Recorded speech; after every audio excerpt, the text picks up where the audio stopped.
Hello, thank you for tuning into my channel. It's Vlogmas in July 2025, day 2.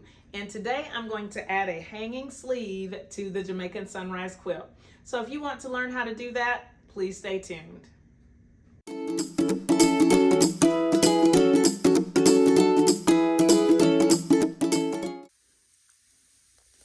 I have my timer set for 25 minutes and I'm going to get as much done today in this amount of time on this Jacob's Ladder quilt that I can. This is the quilt that I want to enter into the Georgia National Fair, and all I have to do is make the binding or do the binding and put a sleeve on it. I have the binding here. I'm going to bind it in yellow, so I'm really interested what that's going to be like on this quilt. I think it's going to be really perfect. But first I need to put the sleeve on the back. Now I'm going to flip this over so that you can see it.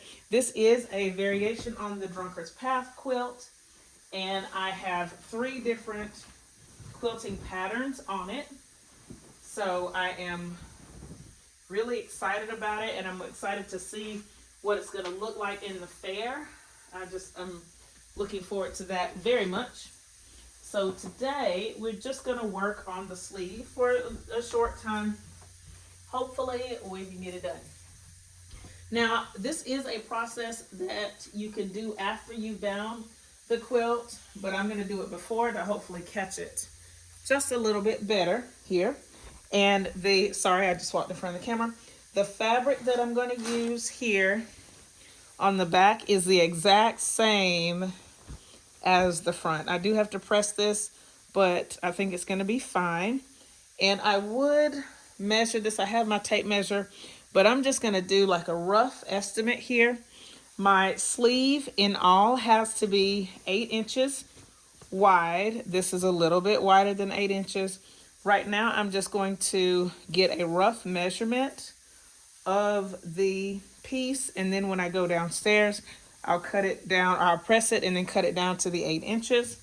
So for right now, I'm looking to see if I have any pins up here. So the first step is going to be just to line it up with the edge of the quilt. This is the top here. So I'm just going to kind of line it up. And the goal is to cut it just a little bit short, maybe only like an inch shorter here. So let me see. Actually, it's going to be easier than I thought because I'm going to measure the overage and then go with that. So what I'm going to do, I'm just going to measure over here. It's just a little bit bigger. Let's zoom in so maybe you can see that, or move the camera a little bit closer like that. So you can see the little part that I'm going to cut off. And I think I'm just going to cut off right at the edge because I need to, because the ends are going to be folded in. So the ends will give me that piece that I need. And it looks like I need to take about 6 inches off of the edge. And then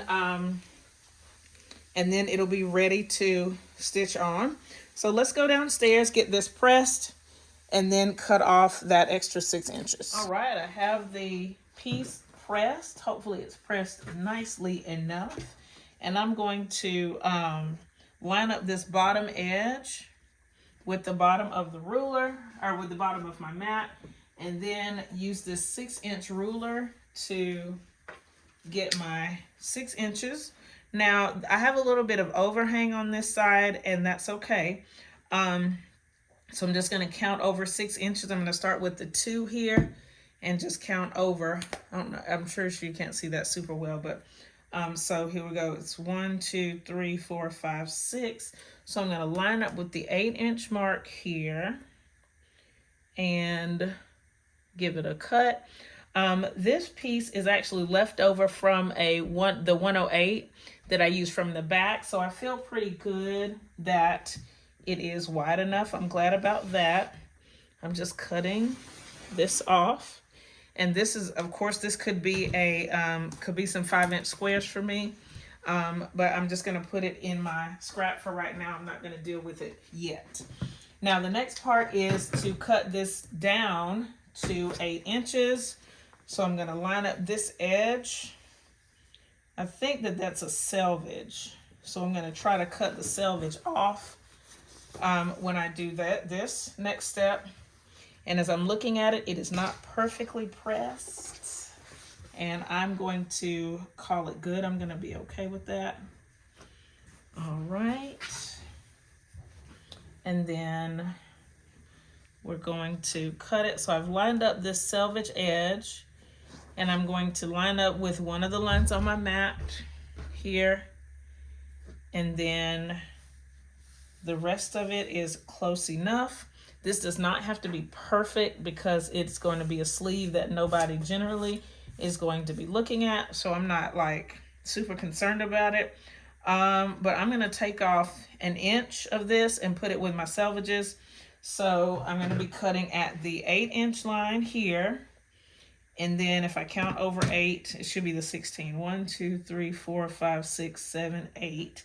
And the 16-inch line. So let's do that. All right. Here we go. So we have this. I'm going to cut the 16 first. And what I would almost love to do is cut a 2.5-inch strip off of this, but I'm going to leave it as it is, and it's just going to go in the drawer with my yardage, just for the sake of time, because I only have 25 minutes for this today. And then I'm going to cut this selvage off. And really, I probably could put it in with the strings, but I probably won't do that. Oh, it's not straight. It's not as straight as it could be. So again, I don't think that's super important for this part of the process. Uh-oh, but you can see that. Eesh. Okay. Uh-oh. Looks like I need a new blade. All right, so now I'm going to take this to my ironing board, and I'm going to press and fold in here and then get a nice stitch along the side, and I will show you that in just a second.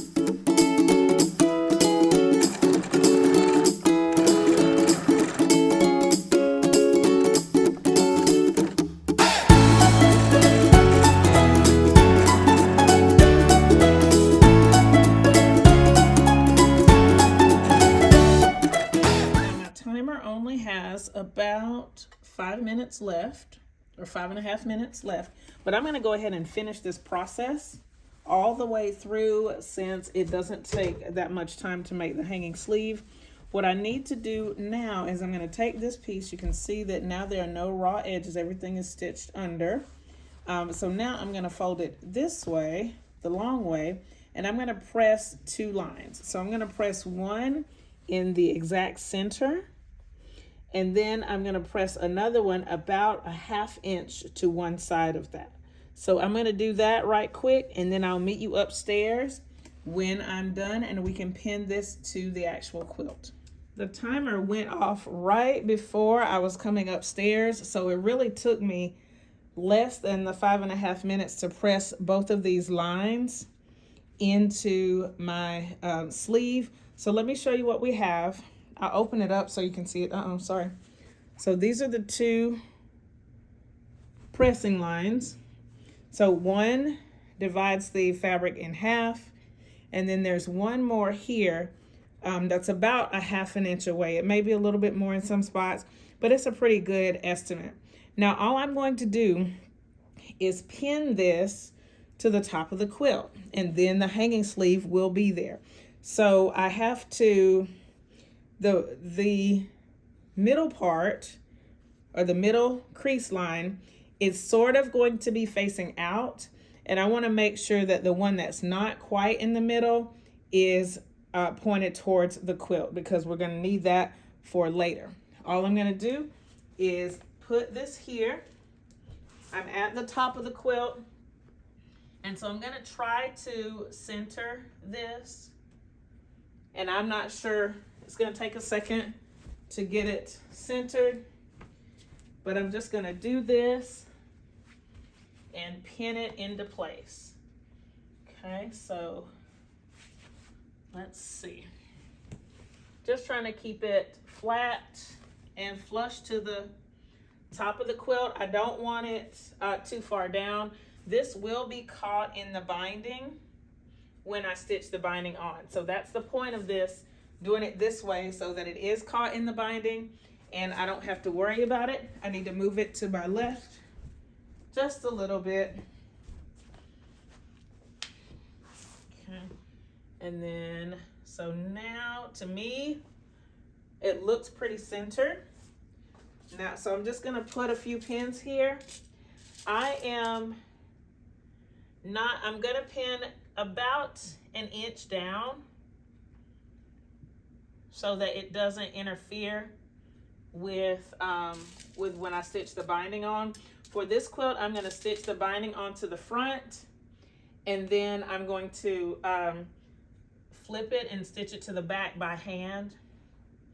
And that's what I usually do when I'm entering a quilt into the fair, unless I do a flange binding. So let's see. So I'm just going down, pinning, just to keep it secure. And then these pins can stay in since they're so low.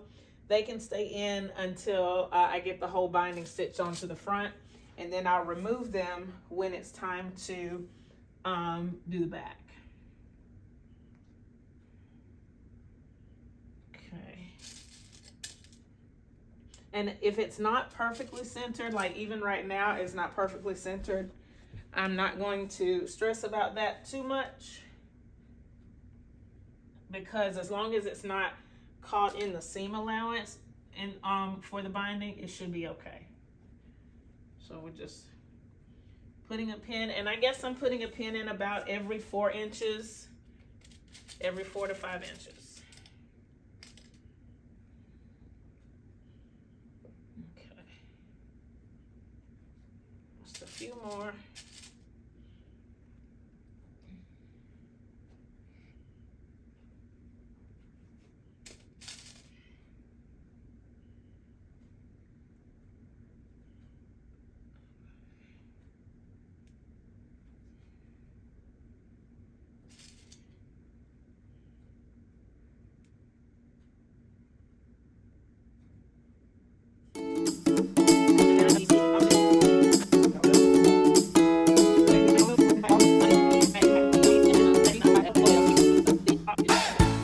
I hope that this process of adding the hanging sleeve has been helpful to you. This is something that I've been putting off for several months. I don't even remember the date that I finished quilting this quilt. If I know I have it written down, I'll add it here in the video so that you can see the date I actually finished it. And I just put the sleeve on it today on July 2nd. And it only took about 30 minutes to make this sleeve. If I wasn't recording, it would have taken even less time. So I've been putting it off basically for no reason. So hopefully that gives you another quick lesson about procrastination. Just go ahead and do the thing that you've been putting off. I love this sleeve. One, I like that it matches the back of the quilt, so it's going to be kind of not noticeable. When somebody looks at the back of the quilt, you might not notice the hanging sleeve, but it's going to be a nice look. And then if I choose to hang the quilt up, I can. I am not sure that I will. I love this quilt, and I cannot wait to get it finished so that I can at least cuddle under it before I send it off to the fair. Again, I hope that you learned something. If you have questions about what you've seen in this video, please leave them in the comments below. Thumbs up this video, share it with your friends, and subscribe if you haven't already. You know, in the comments, if you want to, you could put something in there that you've been procrastinating about, and maybe make a goal to at least start that thing. I would love to hear it. I'm sure that everybody would love to give you some encouragement. Thank you so much for watching, and I'll see you tomorrow. Bye.